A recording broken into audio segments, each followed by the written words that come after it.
Tovuz döyüşləri 2020-ci ilin iyulun 12-dən 17-nə qədər davam edib. Bu döyüşlərdə vətənin keşiyində dayanaraq qəhrəmancasına döyüşən Azərbaycan Silahlı Qüvvələrinin 12 hərbçisi şəhid olub. Onlardan biri də general-mayor Polad Həşimov olub. Şəhid general-mayor Polad Həşimov 1975-ci il yanvarın 2-də Qəbələ rayonunun Vəndam qəsəbəsində anadan olub.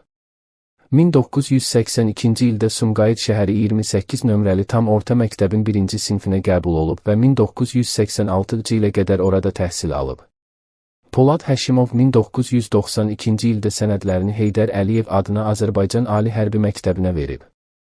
2014-cü ilin iyul ayında isə o, Silahlı Qüvvələrin Hərbi Akademiyasına daxil olub və 2016-cı ildə hərbi idarəetmə üzrə magistr dərəcəsi alıb. Polad Həşimov 1-ci Qarabağ müharibəsi zamanı Ağdam rayonu uğrunda gedən döyüşlərdə iştirak edib, eləcə də 1994-cü ilin fevral ayında Murovdağ əməliyyatı zamanı Güzgü, Karaoğlu və Ömər postları uğrunda gedən döyüşlərdə qəhrəmancasına döyüşüb. 28 yaşı olanda mayor hərbi rütbəsi alan Həşimov 2003-cü ildə Azərbaycan Prezidenti Heydər Əliyevin fərmanına əsasən hərbi xidmətlərə görə medalı ilə təltif edilib. Cəmi 6 il sonra isə polkovnik-leytenant hərbi rütbəsi alan Polad Həşimov 2009-cu ildə Azərbaycan Prezidenti İlham Əliyev tərəfindən vətən uğrunda medalı ilə təltif edilib. 2014-cü ilin iyununda o, xidməti vəzifələrini və hərbi hissənin qarşısında qoyulmuş tapşırıqları yerinə yetirən zaman fərqləndiyinə görə Prezident İlham Əliyevin sərəncamına əsasən 3-cü dərəcəli vətənə xidmətə görə ordeni ilə təltif edilib.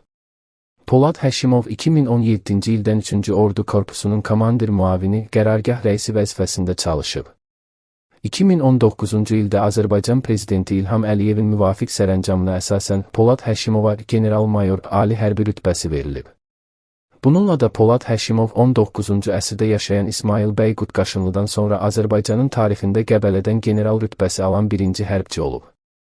Təəssüf ki, 2020-ci il iyulun 14-də səhər saatlarında Tovuz rayonu istiqamətində baş verən döyüşlər zamanı general-mayor Polad Həşimov şəhidlik zirvəsinə ucalıb.